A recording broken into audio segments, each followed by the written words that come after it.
শসা আছে সেই শসাটাকে কুচি কুচি করে এখানে দিয়ে দেবে, তারপরে ধনেপাতা দিয়ে দেবে, ব্যাস আর কিছু না। তারপরে ভাতের সাথে খেয়ে তখন দেখবেন এত সুন্দর লাগবে, তখন তোমাদের খেতে ইচ্ছা কর, সব মনে হবে যে তো আপনাদের মনে হবে যে তো আপনি আমি খেয়েই যাই মনে হয়, ঠিক আছে।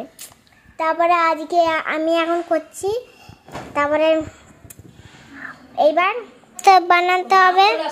এখন আমি স্যালাডটা বানিয়ে নিয়েছিলাম, আমার মা স্যালাডটা বানিয়ে দিয়েছিল, তারপরে বানিয়ে নিয়ে এবার তোমরা এরকমই করবে, এরকম করে আর ধনেপাতা দিয়ে দেবে, আর কিছু করবে না, করে তারপর আবার একটুখানি বেটে ফেটে নিয়ে, বাটতে হবে না, শুধু খালি একটু মেখে নেবে, মেখে নিলেই হয়ে যাবে। আর হ্যাঁ, ও ভাজবে না, মেখে নেবে। স্যালাডটা তৈরি করতে কী কী আর লাগে বলুন তো?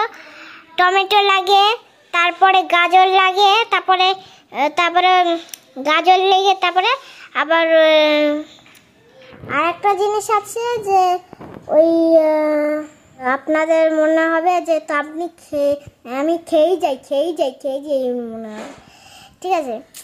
তারপরে আজকে আমি এখন করছি, তারপরে এইবার তাহলে তোমরা লাইক শেয়ার কমেন্ট করো, সাবস্ক্রাইব করো, আবার বেল বাটনে ক্লিক করে দিও, ঠিক আছে। একটা বেল বাটন আছে, সেই বেল বাটনে ক্লিক করে দিও, করে সব চ্যানেল তোমরা দেখতে পাবে।